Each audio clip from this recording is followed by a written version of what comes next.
Abra su Biblia, por favor. Vamos a la carta del apóstol Pablo a los Efesios. Carta del apóstol Pablo a los Efesios, capítulo 2, versículo del 1 en adelante. Conforme usted lo vaya encontrando, nos ponemos en pie, por favor, para una mejor reverencia a la palabra del Señor. Efesios, capítulo 2, versículo del 1 al 3. Vamos a leer la palabra de Dios como está escrita y lo hacemos juntos en el nombre del Padre, del Hijo y de su Santo Espíritu. Y a la letra decimos: y Él os dio vida a vosotros cuando estabais muertos en vuestros delitos y pecados, en los cuales anduvisteis en otro tiempo, siguiendo la corriente de este mundo, conforme al príncipe de la potestad del aire, el espíritu que ahora opera en los hijos de desobediencia, entre los cuales también todos nosotros vivimos en otro tiempo en los deseos de nuestra carne, haciendo la voluntad de la carne y de los pensamientos, y éramos por naturaleza hijos de ira. Lo mismo, incline su rostro. Oramos al Señor. Buen Padre y Dios que estás en el cielo, gracias, Señor, una vez más por tu misericordia, por tu bondad. Gracias, Dios, por habernos traído con bien desde nuestro centro de trabajo, estudio, negocio, de casa, a lo mejor. Muchas gracias, Señor. Gracias por tu palabra que da vida. Y hoy, Señor, vamos a hablar de muerte y de resurrección, pero no de Lázaro, sino de cada uno de nosotros. Tu palabra, como lo acabamos de leer, dice en Efesios 2:1 que estábamos muertos, pero tú nos dices vida. Señor, en el nombre de Jesús te suplicamos que quite de en medio al predicador y glorifícate tú, Señor. Que sea usted poniendo palabras en mi boca para poder instruir a su pueblo. Que este testimonio no hable de mí, sino que hable de ti. Que cada corazón aquí entienda, Señor, y comprenda que si tú me resucitaste a mí, puedes resucitar a cualquiera. Abre nuestros oídos, quita la dureza de nuestro corazón y trae convicción por tu Espíritu Santo. En el nombre de Cristo Jesús, que es el autor de la vida, la iglesia dice: pueden tomar asiento, mis amados hermanos. Gloria sea al Señor.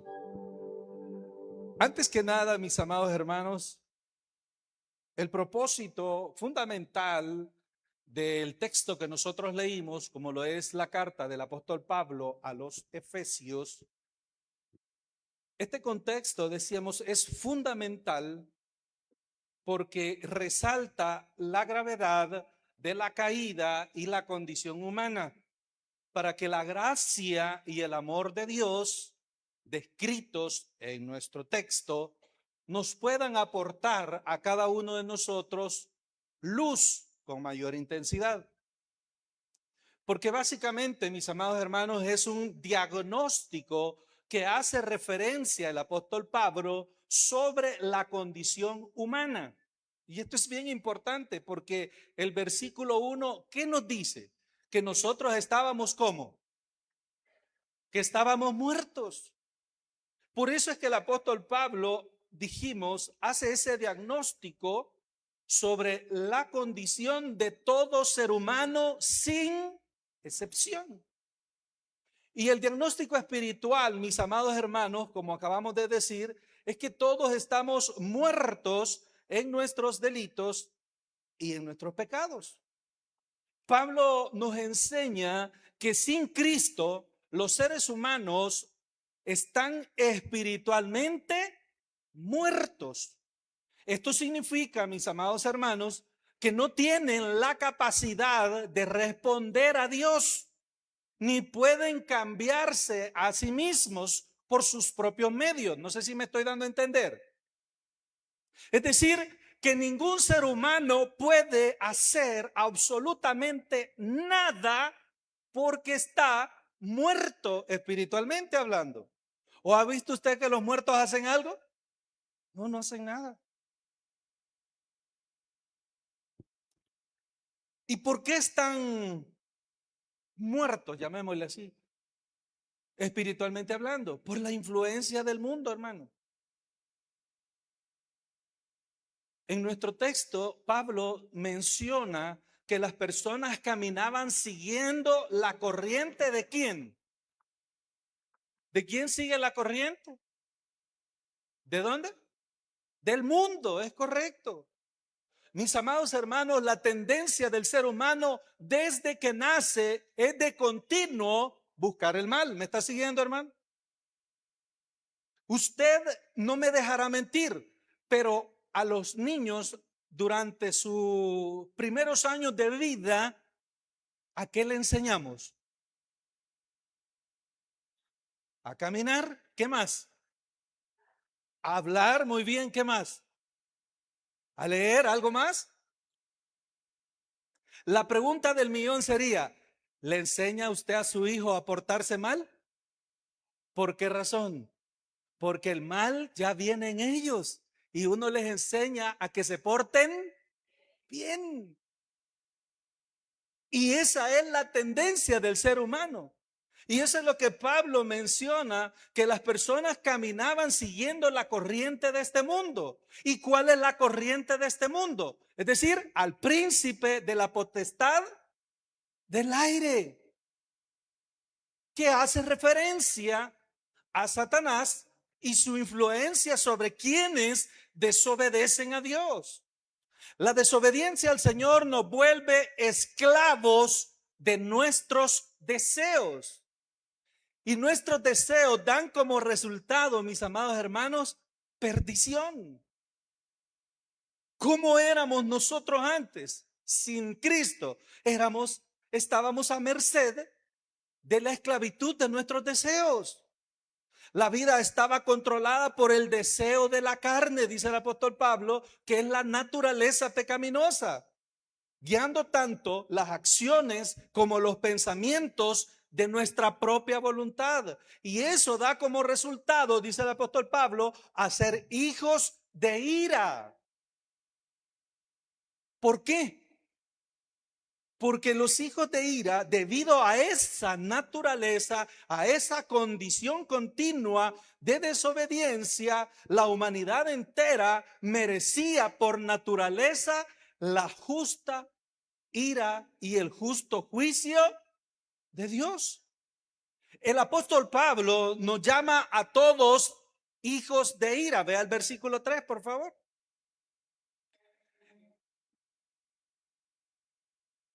Lo tenemos. Entre los cuales también todos nosotros vivimos en otro tiempo. ¿Cuál es ese tiempo? Antes de venir a Cristo. En los deseos de nuestra carne, haciendo la voluntad de la carne y de los pensamientos. Y éramos por naturaleza hijos de ira, lo mismo que los demás. Por eso es que Pablo nos llama hijos de ira, porque antes de conocer a Cristo, todos estábamos bajo el juicio de Dios. ¿Y por qué estábamos bajo el juicio de Dios? Obviamente, hermano, debido al pecado original de Adán y a la forma en que seguimos pecando unos contra otros y contra Dios. Todos merecíamos la ira de Dios. La Biblia dice que no hay ningún tan solo justo. Dios es justo y la respuesta justa a nuestros pecados es la condenación. Afortunadamente, mis amados hermanos, Dios también es misericordioso y no nos dejó en nuestra lamentable condición de perdición. Razón por la cual Jesucristo murió en la cruz para pagar nuestros pecados, para pagar nuestras injusticias, para pagar nuestra desobediencia y de esa forma, mis amados hermanos, tener la oportunidad de ser redimidos por la voluntad divina. Jesucristo murió en la cruz para pagar nuestros pecados, de modo que cualquiera que acepte su regalo, su don, dice la Biblia en Efesios 2, por gracia somos salvos. Y esto no es de vosotros, sino que es un regalo de Dios. Dijimos que cualquiera que acepte ese don, ese regalo de gracia, nunca tendrá que pagar la paga del pecado, como dice Romanos 3:23, que la paga del pecado es muerte. Y es importante, mis amados hermanos, que todos ustedes comprendan que estamos bajo la cobertura de Dios, que hemos pasado de muerte a vida. Y ese es el testimonio de conversión, mis amados hermanos. Porque Pablo dice en segunda carta a los Corintios 5:17 que todo aquel que está en Cristo, las cosas, he aquí, en Cristo todas son hechas nuevas. Esa es la prueba viva de que Dios salva. Yo estaba muerto, mis amados hermanos, pero Cristo me dio vida. Y ese es el poder de un nuevo nacimiento. Y cuando hablamos de muerte, que nosotros estábamos muertos antes de venir a Cristo, ese es un problema universal. Todos tenemos una historia, pero solo hay dos tipos: antes de Cristo y después de Cristo. Son dos historias: antes de venir a Cristo y después de venir a Cristo. Hoy les voy a contar, mis amados hermanos, parte de mi historia, no para hablar de mí, sino para mostrarte a aquel que cambia vidas, y ese que cambia, que transforma vidas, se llama Cristo Jesús.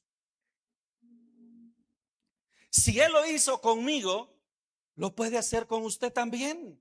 Eso fue lo que dijeron Pedro y Juan al estar frente al concilio de Jerusalén, defendiendo su postura del por qué seguían a Jesús. Que en los primeros años de vida a la iglesia recién naciente se le llamó a los seguidores del camino. Y fue justamente hasta en Hechos capítulo 11 versículo 16 que se le llama por primera vez a los seguidores de Jesús cristianos.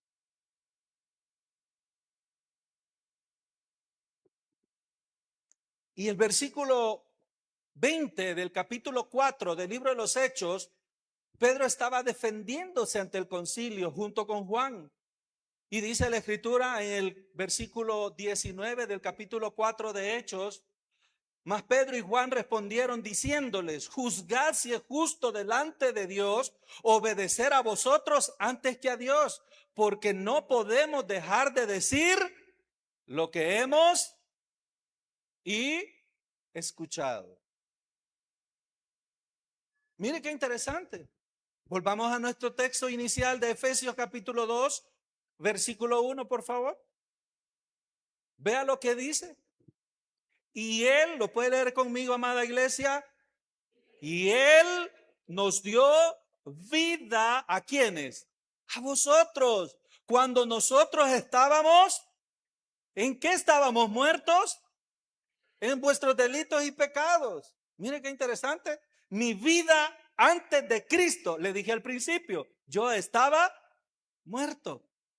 Pero no como aquel dicho que dice, ¿va?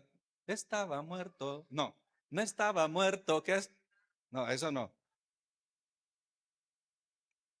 Quiere decir que yo antes de venir a Cristo, mis amados hermanos, yo me encontraba como muerto. Así es. Yo estaba muerto. Mi vida antes de Cristo era un muerto viviente, hermano.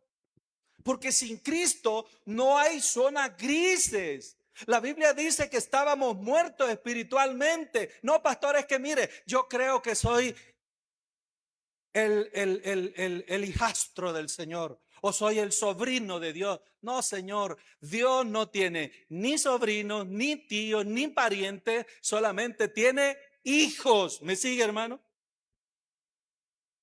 Por eso decimos que no hay medias tintas. O eres cristiano o no sos cristiano. ¿Me está siguiendo, hermano? El ser creyente es como el embarazo. ¿Estás o no estás? Así de sencillo. Fíjese, pastor, que yo estoy embarazada, es decir, usted, yo no, pero llevo 1 año y medio. ¿Qué le puede decir usted? No, mira, hija, aquí es sencillo el volado. ¿Estás o no estás? ¿Cuánto decís que llevas? Voy casi para 2 años. Vos no tenés nada. Algún mal aire tenés. ¿Sí? ¿Cómo vivía este inútil servidor antes de conocer a Cristo? Lo diré no para glorificar este inútil servidor de ninguna manera, sino que lo haré para glorificar, no para glorificar el pecado, sino para mostrar la profunda misericordia de Dios y a dónde estaba tan hundido yo o que había caído. Vea lo que dice el versículo 3. Nos saltamos al versículo 3 de Efesios 2. Vivíamos, ¿en qué dice ahí? Entre los cuales también todos nosotros vivíamos en otro tiempo. ¿En cómo vivíamos en otro tiempo antes de venir a Cristo? En los deseos de nuestra carne.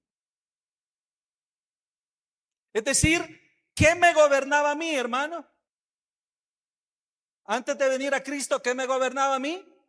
La carne. ¿Qué lo gobernaba a usted antes de venir a Cristo? La carne, hermano, así es.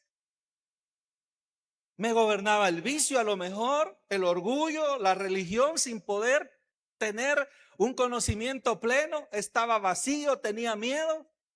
¿Y cómo era mi vida antes de venir a Cristo, mis amados hermanos? A mí se me inculcó desde pequeño las cosas de Dios.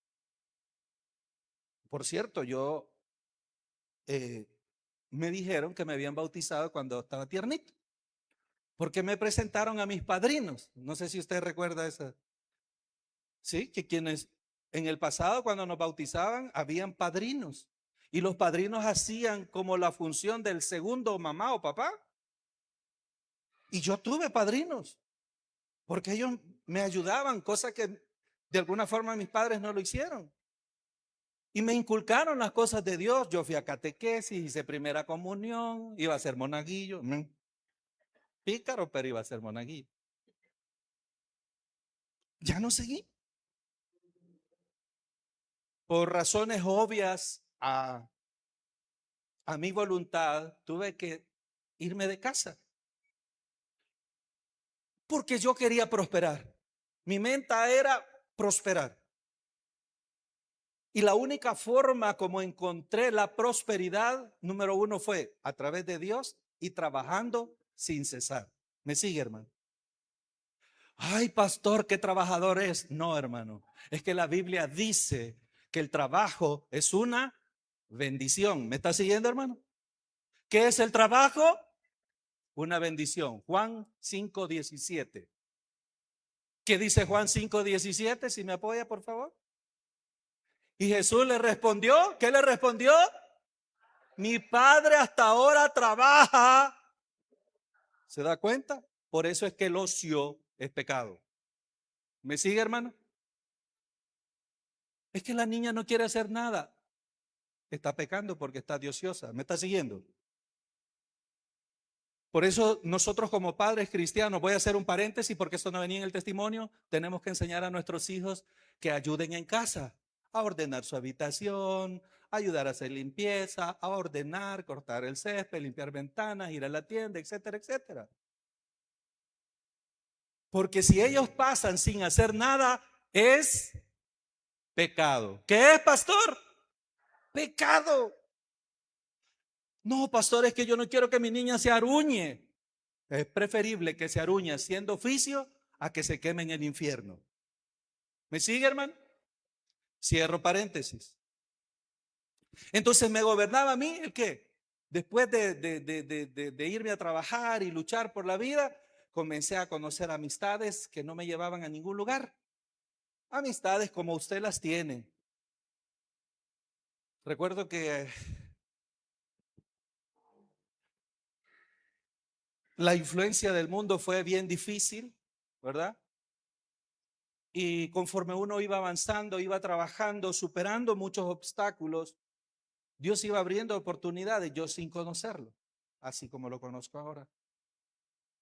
Y pues lo que menos hacía era buscar de Dios. Reconocía a Dios solamente en las emergencias. Para mí, en tiempos sin Cristo, utilizaba a Dios como bombero. Si la casa se quemaba, ¡ay, Dios mío! Si me detectaban que tenía una enfermedad grave, Dios mío. Si me estaban cobrando porque yo no había cumplido con mis compromisos financieros adquiridos, yo decía, Dios mío. Se metieron a la casa, Dios mío. ¿Me dejó mi mujer? Ah, no, eso no. Gloria a Dios. No. ¿Sí? Y muchas veces, mis amados hermanos, antes de venir a Cristo, nosotros usamos a Dios como bombero, como policía, como abogado, como doctor. ¿Me está siguiendo? Así era yo. Me imagino que usted no era así, porque usted es muy diferente. ¿Y cuál era esa vida de pecado, vicios, orgullo, una religión sin poder, un vacío en mi corazón? Tenía miedo por el futuro. ¿Cuál era mi final al continuar viviendo de esa manera? Según el versículo 3 de Efesios 2. ¿Cuál era mi final de seguir yo con todas estas cosas? ¿Sí?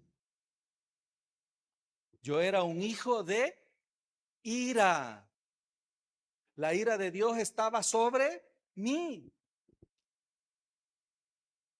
Y cuando la Biblia habla y dice que nosotros éramos hijos de ira, nos está diciendo que aquel que se encuentra en esa condición sin Cristo es una persona sin esperanza, mis amados hermanos. Sin Cristo estamos sin vida, sin posibilidad alguna de cambiar. Y es por eso que toda la humanidad necesita vida. ¿Cuántos de nosotros hemos leído la Biblia o en la Biblia la historia de Lázaro? ¿Alguno de ustedes la ha leído?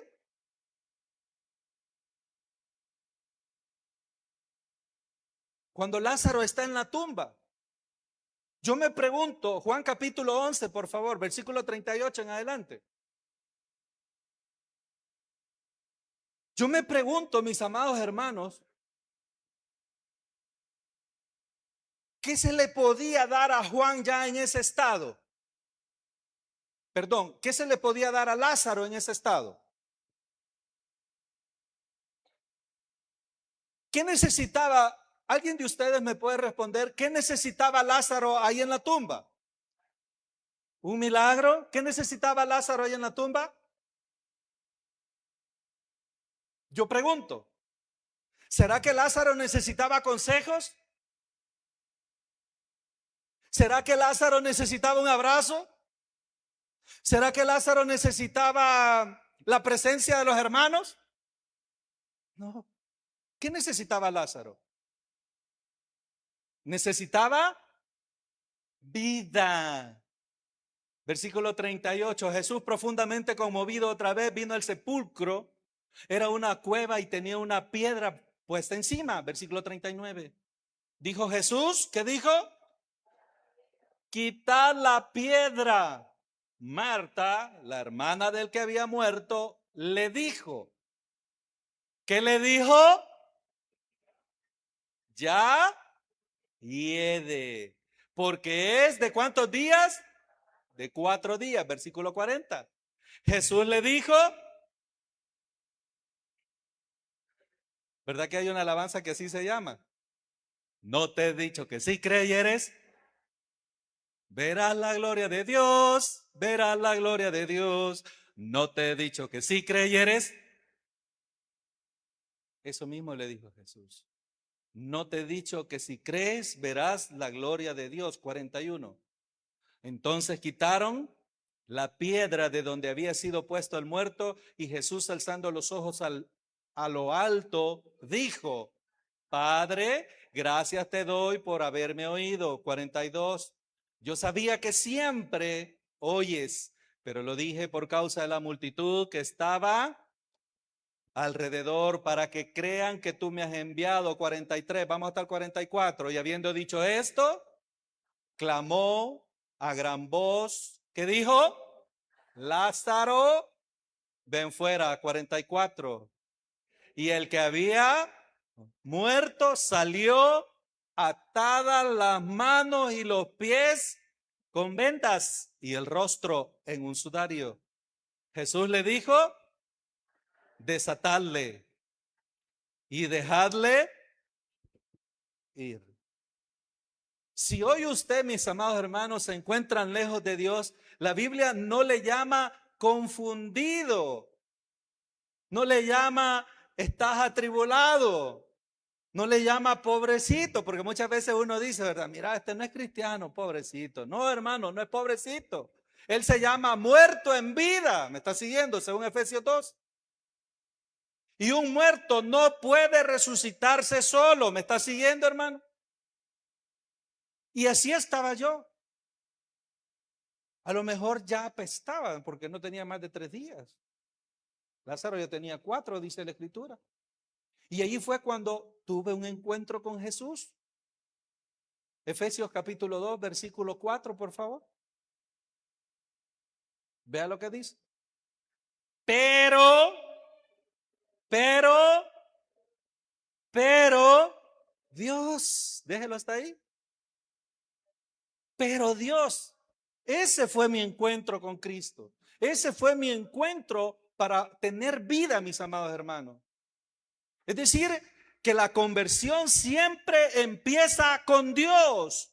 No comienza con nosotros. ¿Por qué razón, pastor? Porque la conversión no es un mero esfuerzo humano, sino un milagro sobrenatural y a la vez es un regalo de Dios. ¿Me está siguiendo?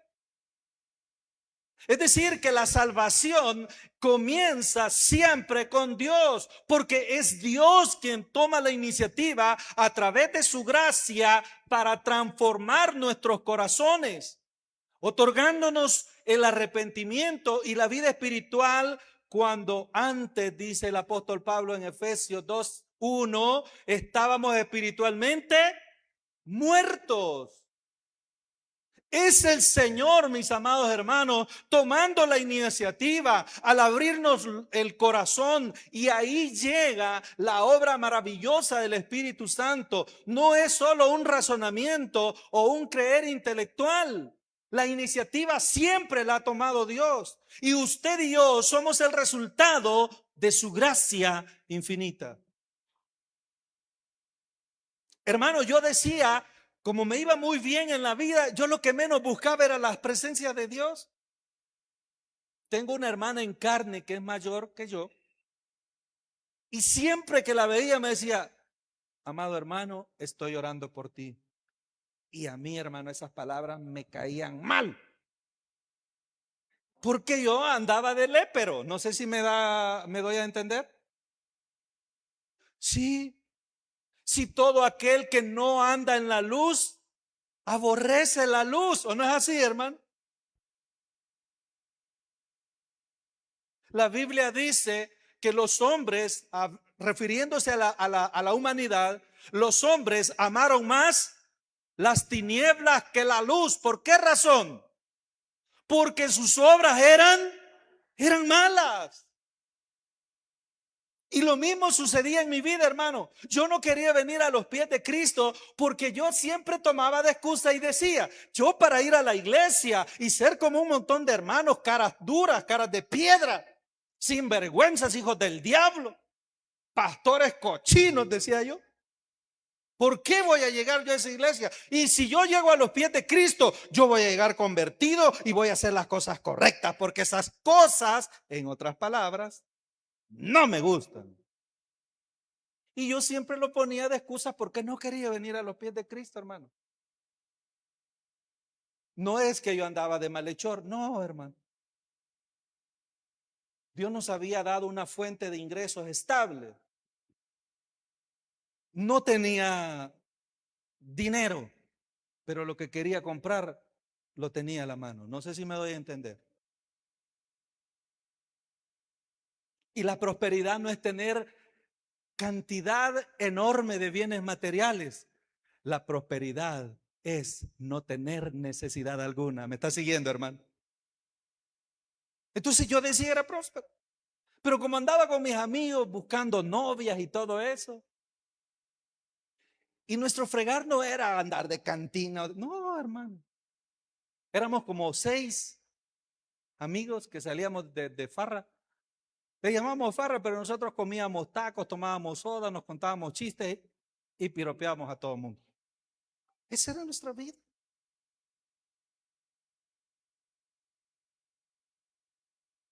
No era una vida diferente, no era una vida pecaminosa, que de asesinos. No, hermano, no, si hasta las cucarachas me dan miedo. Mis amados hermanos, vivía en eso. Y cada vez que mi hermana, le voy a contar, mi hermana oraba y yo, este me va a decir que está orando y yo no quiero que siga orando. Y siempre que me veía me invitaba, mira, tenemos una campaña, te queremos invitar, te vamos a llevar, te vamos a ir a traer, te vamos a dar comida, te voy a comprar churro con soda, venite. Y yo no quería, no tengo tiempo, estoy en la oficina, tengo reuniones aquí por allá. Pero la razón no era esa, la razón es que no quería aceptar a Cristo. Pero mi hermana en carne, de tanto insistir, que una vez, como decía nuestro pastor fundador, le voy a decir que sí por quitármela encima. Y le dije que sí. Vaya, pues la voy a acompañar el sábado. Sí, mira, tenemos una campaña allá por San Marcos, en la 10 de octubre hay una cancha. Antes era polvosa, ahora no, ya le pusieron grama sintética. Y ahí va a haber y va a llegar un salmista y un pastor y va a estar bonito y vamos. Y fui, hermano, solo por quitármela de encima. Y comenzó el desarrollo del servicio y todo. Luego ya al final se pusieron a orar, hermano, y uno como de religioso, cierra los ojos, pero siempre está observando a que nadie se acerca. Y de repente llegó un hermano y me puso la mano sobre la cabeza, hermano, y comenzó a hacerle así porque comenzaron como a danzar y toda esa historia. Y era de polvo la cancha, se comenzó a levantar una polvazón horrible. Y el hermano me estaba tribulando así, hasta yo sentía que me iba a quebrar el cuello. Y de repente en eso que ya no aguantaba el dolor, le hice así. Y el hermano me dijo, apártate de él, Satanás. Andate lejos, le dije, porque vos sos el de Satanás. Y me fui enojado, hermano. Y le dije a mi hermana, no me volvás a invitar acá. Pero ya sabe, ¿verdad? Mi hermana, como la mula al trigo, ¿verdad? Siguió y siguió orando. Hasta que un día Cristo me encontró. ¿Quién me encontró? No fui yo, hermano. Usted y yo somos el resultado de la gracia infinita de Dios a través de Cristo Jesús. Por eso está acá. No, pastor, es que fíjese que yo vine para acompañarlo a aquel o a aquella. Yo vine porque no tenía nada que hacer. No es cierto. Usted vino por misericordia divina. Y así fue como Dios, tomando la iniciativa, llamó a mi vida. ¿Y cómo es la iniciativa divina, pastor? Que ninguna persona busca a Dios por sus propias fuerzas naturales. Tal como lo enseña el apóstol Pablo en Efesios capítulo 2. Póngame el versículo 6 del 8 al 9, por favor. Vea lo que dice. Efesios 2, 8 al 9. ¿Lo tenemos? Porque por gracia sois salvos por medio de la fe, y esto no es de vosotros, pues es la palabra don es regalo. Versículo 9. No por obras, para que nadie se gloríe. Es decir, que la fe y la salvación son un regalo, no son el resultado de nuestras obras. ¿Me está siguiendo, hermano? Dios es quien da el primer paso, iluminando nuestra mente y despertando nuestro corazón. Y cuando Dios obra de esa forma, Él hace que nuestro corazón se abra. Y un claro ejemplo bíblico de esta verdad se encuentra en la conversión de Lidia, en Hechos capítulo 16. Vamos a Hechos 16, por favor. Vamos a leer el versículo 14. Hechos 16. Entonces una mujer llamada, ¿cómo se llamaba? ¿Y qué vendía? Vendía púrpura. De la ciudad ¿de qué? De eso. Que adoraba a Dios, estaba oyendo y el Señor abrió el corazón de ella. Oiga bien, ¿quién abrió el corazón de Lidia? Dios. Abrió el corazón de ella, ¿para qué? Para que estuviese atenta a lo que el predicador decía. ¿Cuántos estamos atentos? Gloria sea al Señor. Las escrituras, mis amados hermanos, no dicen que ella decidió buscar a Dios por sí sola. Más bien, el texto nos declara que el Señor le abrió el corazón para que estuviera atenta a lo que Pablo estaba diciendo. Y cuando Dios produce que nosotros abramos el corazón, entonces viene la obra del Espíritu Santo. La conversión comienza con la regeneración. ¿Y qué es la regeneración, pastor? La regeneración es un acto instantáneo e invisible donde el Espíritu Santo obra en el alma de cada individuo que recibe a Cristo. Tal como se detalla en el Evangelio de Juan, capítulos 16, versículos del 8 en adelante. Es el Espíritu Santo quien redarguye de pecado, de justicia y juicio, convenciéndonos a cada uno de nosotros de nuestra necesidad de un Salvador. Juan capítulo 16, versículo 8, lo leemos, amados hermanos. Y cuando Él venga, ¿quién venga? El Espíritu Santo. Léalo conmigo, por favor. Y cuando Él venga, convencerá ¿a quién? Al mundo de pecado, de justicia y de juicio. Versículo 9. De pecado, ¿por qué razón? Por cuanto no creen en mí. Versículo 10. De justicia, por cuanto voy al Padre y no me veréis más. Versículo 11. Y de juicio, por cuanto el príncipe de este mundo ha sido ya juzgado. Versículo 12. Aún tengo muchas cosas que deciros, pero ahora no las podéis sobrellevar. Versículo 13. Pero cuando venga, ¿quién? El Espíritu de verdad. ¿Qué hará el Espíritu de verdad? Él los guiará a toda verdad, porque no hablará por su propia cuenta, sino que hablará todo lo que oyere y os hará saber las cosas que habrán de venir. Es el Espíritu Santo, hermano. Por eso dije que la conversión de cada uno de nosotros inicia cuando Dios, llamándonos, buscándonos, proveyéndonos los recursos necesarios para nuestro encuentro con Él, nos llama. No, es que yo voy a ir a Cristo, como yo decía, cuando esté más preparado, porque no sé mucho.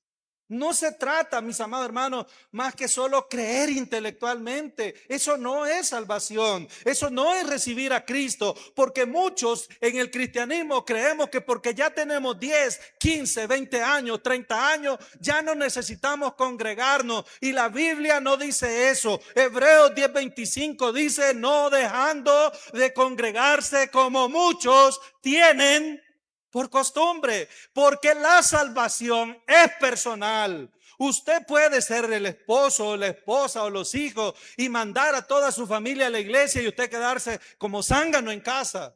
Pero la salvación es personal y es suya. Si usted no viene, el responsable no es la familia, no es su esposa, no son sus hijos, es usted, caballero, es usted, señorita. ¿Me sigue, hermano? No, ahí deja que vayan estos. ¿Cómo que deja que vayan estos? Si es su alma la que se va a perder, hermano. Ahora, si usted tiene un traje especial para soportar las llamas del infierno, pues continúe comportándose como quiera. Pero no ese es el punto. Dijimos que más que solo creer intelectualmente, es posible creer que Dios existe desde la niñez, pero la verdadera conversión va mucho más allá de un asentimiento mental. Porque es un cambio radical de naturaleza donde Dios abre los ojos a la gravedad de nuestro pecado. Pasamos de ser enemigos de Dios a ser reconciliados con Él, dice la palabra de Dios. Y ahí nos volvemos nuevas criaturas. Segunda carta a los Corintios 5:17. Léalo conmigo, por favor. De modo que si alguno está en Cristo, nueva criatura es. Las cosas viejas pasaron, he aquí en Cristo todas son hechas nuevas. ¿Cómo me alcanzó Dios a mí? ¿Cómo después de vivir una vida sin Cristo, alejado de las cosas de Dios, y era por naturaleza, dice el apóstol Pablo en Efesios 2, hijos de ira y de perdición? ¿Cómo me alcanzó Dios? Sencillo, hermano. En una prédica, en una crisis. Tenía todo lo necesario. No tengo posesiones ni bienes materiales, pero lo que quiero comprar, compro por la gracia divina. ¿Me está siguiendo? Así estaba, hermano. Es más, recuerdo que con mis amigos nos íbamos a los fines de semana a desayunar a Guatemala. Solo por fregar, hermano. No es la gran cosa, hermano, pero vaya usted. Ay, pues, pastor, picando es la que va a Guatemala. Hágalo usted, pues. Pero ni a Lagazo puede ir. ¿Qué hacíamos, hermano? Según yo, todas esas cosas de reunirme con mis amigos, salir a reírnos, a escuchar música mundana y a estar viendo lo que no nos corresponde, era vivir. Y yo pensaba que al hacer todo eso mi corazón estaba lleno, pero cada vez que hacía eso me sentía el ser más vacío que hay sobre esta tierra. Vacío, hermano. Y ahí uno comprende de qué te sirve ganar mucho dinero, de qué te sirve tener bienes materiales si estás perdiendo tu alma. La Biblia dice de qué le sirve al hombre si ganare todo el dinero del mundo y pierde su alma. ¿De qué le sirve, hermano? No, disculpe, señor pastor, hoy no voy a ir, oiga, ahí ore por mí, ahí le voy a dar un diezmito. ¿Sí o no lo hace? Sí, hombre, cómo no. Hasta de una hora puedo orar, depende cómo sea, ¿verdad? Con gusto. Pero si usted cree que por dar dinero o por ayudar en obras sociales a la iglesia, usted es salvo, usted está perdido. Porque Dios no necesita su dinero. Dios no necesita nada de nosotros. Nosotros necesitamos de Él. ¿Cómo comenzó? ¿Cómo Dios me alcanzó? A través de una prédica, a través de esa crisis.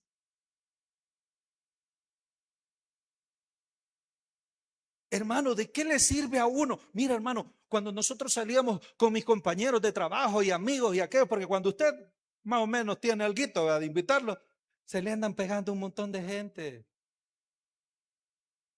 Yo solo digo yo como el inconverso. Ahora, como no tengo nada, nadie me sigue también. Pero tenía, hermano. Y ahí andábamos, hermano. ¿Y cuál era el hobby nuestro? Tener muchas. ¿Quién completa la frase?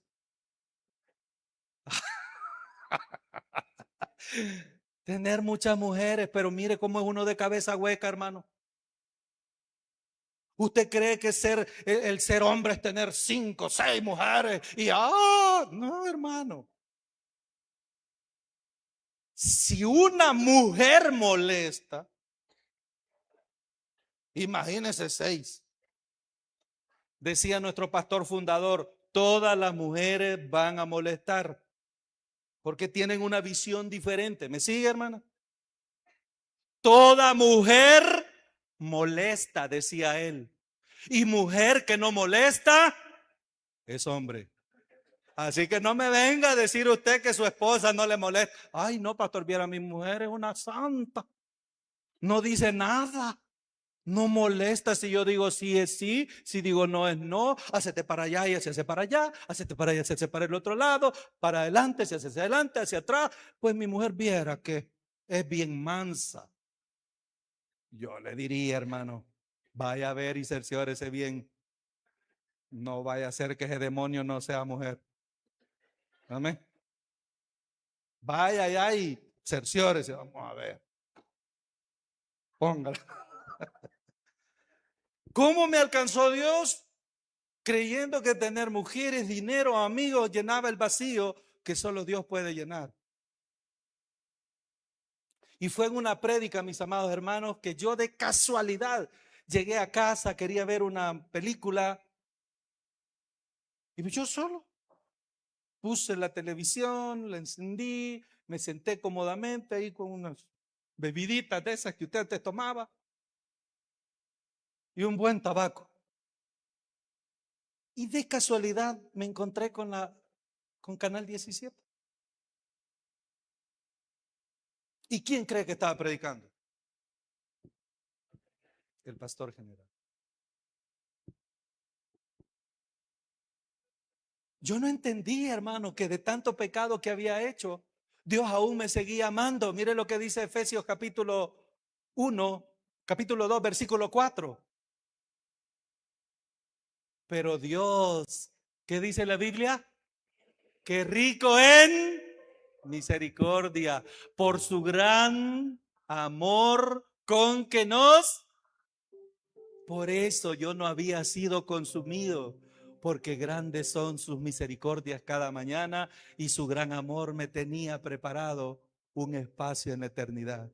Así como lo tiene Él para mí, así lo tiene también para usted, mi amado hermano.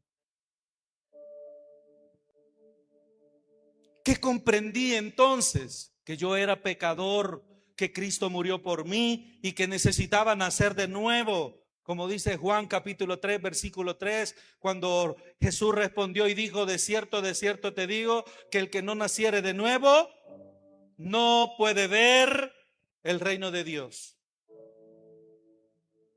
¿Qué hice yo? Arrepentirme y tener mucha fe en el plan que Dios había trazado para mi vida. Volverme de mi pecado y confiar solo en Cristo, así como lo dijo el apóstol Pablo en su discurso de despedida cuando estaba en Mileto. En Hechos capítulo 20, si me acompaña rápido, hermano, que ya me sonó la campana.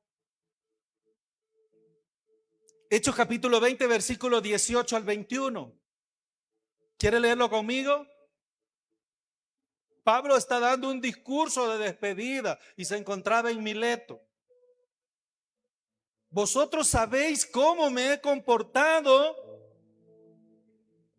Versículo 18, 20, Hechos 20, 18, ¿sí?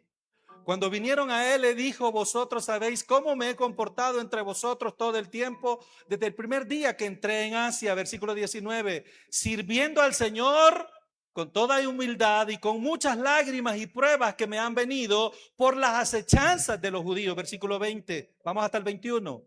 Y como nada que fuese útil he rehuido de anunciaros y de enseñaros públicamente y por las casas, 21,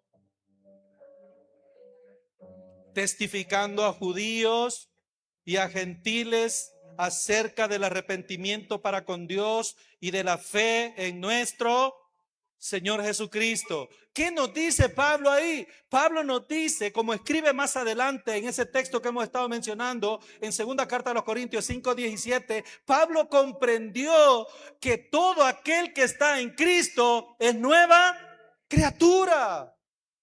Pablo, ya después de la conversión, antes de Cristo, era un perseguidor, era un asesino, encarcelaba a los cristianos y los seguía a muerte.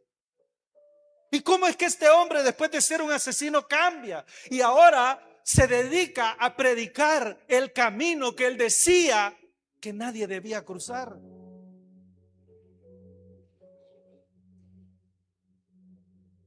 ¿Sabe por qué Pablo cambió? Porque Pablo tuvo un encuentro verdadero con Jesucristo.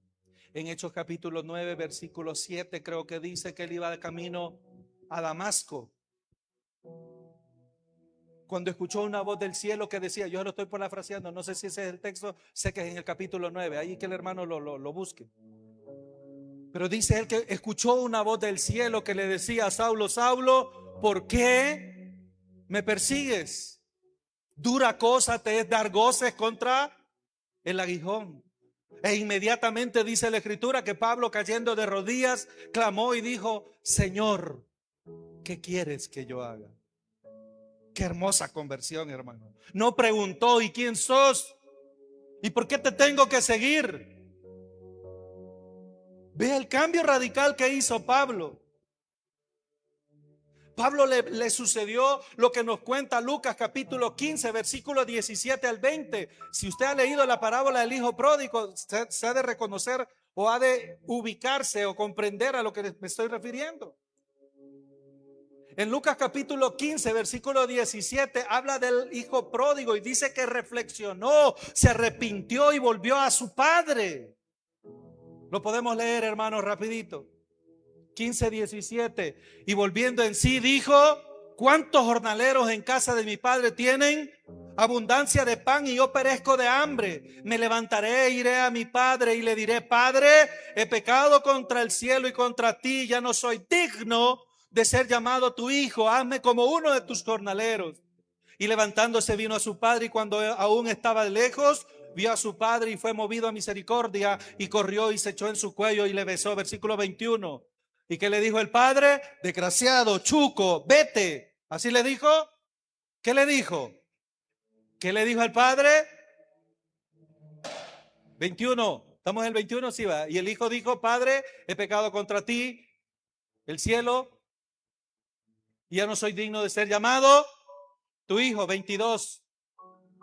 Pero el padre dijo a sus siervos, sacad el mejor vestido y vestirle y ponerle un anillo en la mano y calzado en sus pies. Así lo que le pasó a Pablo me pasó a mí también, hermano. Por eso es que él escribe en Efesios capítulo 2, versículos 6 al 10, cuando él dice, y juntamente con él nos resucitó y asimismo nos hizo sentar en los lugares celestes con Cristo. Efesios 2:6, sí, ¿verdad? 7. Para mostrar en los siglos venideros las abundantes riquezas de su gracia en su bondad para con nosotros en Cristo Jesús. 8. Porque por gracia somos salvos por medio de la fe y esto no es de vosotros, pues es un don de Dios. 9. No por obras para que nadie se gloríe. Versículo 10. Porque somos hechura suya, creados en Cristo Jesús para buenas obras, las cuales Dios preparó de antemano para que anduviésemos en ellas. Mi vida después de Cristo, ¿qué sucede? ¿Qué cambio hubo en mí? Ahora estoy vivo, hermano, porque la salvación se prueba por el cambio. ¿O no es así, hermano? No es que yo sigo siendo cristiano y sigo siendo lépero. No puede ser, hermano, porque la Biblia dice que por sus frutos no puedo ser igual, hermano. Tiene que haber ocurrido un cambio en mi vida. Tiene que haber ocurrido cambios palpables, visibles en nuestra vida. No es posible que digamos tener a Cristo y somos los mismos de siempre. Por eso es que la salvación se prueba por el cambio que hay. ¿Qué cambio hubo en mí? Mis deseos, mis hábitos, hermanos, ya no son iguales. Mis relaciones son diferentes, mi propósito. Por eso el versículo 10 dice, somos hechura suya, creado en Cristo Jesús para buenas. ¿Y qué luchas siguen? Hermano, yo todavía tengo compulsión. El día que yo deje de tener compulsiones en esta carne es porque ya estoy en la presencia de Dios. Aún siendo pastor tengo compulsiones. Yo no sé si usted las tiene, hermano. Pero el que diga que no tiene compulsiones y que dice que no miente es un gran mentiroso.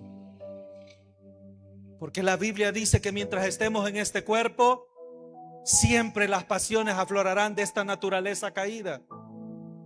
Por eso ya no vamos a vivir conforme a la carne, sino conforme al Espíritu. En Gálatas capítulo 5, versículo 19 al 21, habla de los frutos de la carne. Y del versículo 22 en adelante, habla de los frutos del Espíritu. O viceversa, creo que es. Pero usted me entiende. No puede ser, hermano. Dios transforma al ser humano. Porque en mí cambiaron mis deseos, mis hábitos, mis relaciones, mi propósito. Sigo luchando. Sí, hermano, sigo luchando.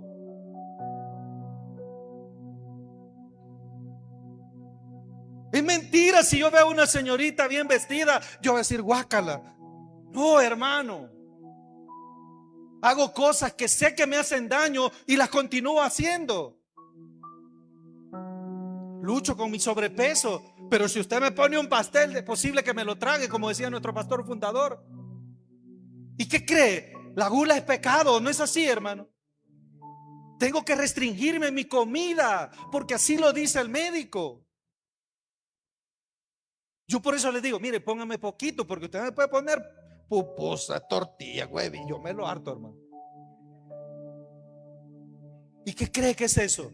Es una compulsión. Yo tengo mis compulsiones. Yo creería que usted también tiene las suyas. La conversión no nos hace perfectos. ¿Me sigue, hermano? Perfecto solo Cristo Jesús. Y seremos perfectos un día cuando ya Él venga por nosotros. Y según Pablo en 1 Tesalonicenses 4:13 al 18, seremos transformados. Y entonces seremos igual que Él, porque ya no pecaremos y ni habrá injusticias ni dolor en nosotros.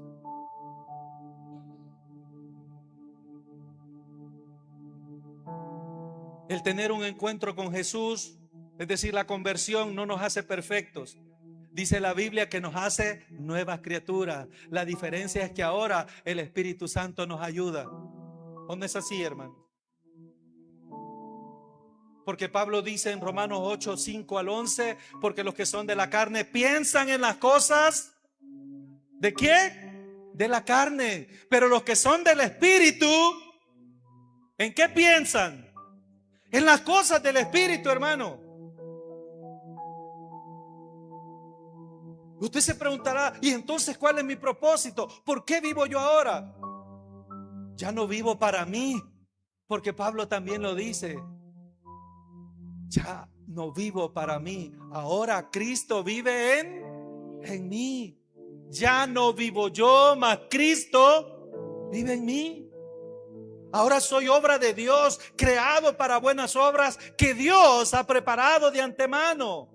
Si no hay cambio después de aceptar a Cristo, entonces revisemos realmente si hubo una conversión, si hubo un nacimiento. Porque el nuevo nacimiento siempre dará frutos, dice el Evangelio de Mateo capítulo 7, versículo 16. Por sus frutos los conoceréis. ¿Qué significa eso? Que las acciones, las actitudes, el estilo de vida de una persona que son su fruto revelan su verdadera naturaleza y su verdadero estado de su corazón.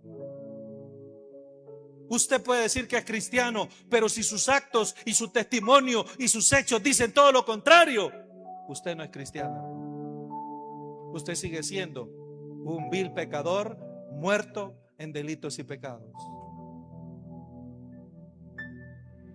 Hoy es el momento, hermano, para que usted y yo vengamos a los pies de Cristo y tengamos la esperanza y la bendición y la promesa de Jesús. ¿Y cuál es la promesa de Jesús? Él ha dicho que ha venido para que tengamos vida y la tengamos en abundancia. Le damos un fuerte aplauso al Señor.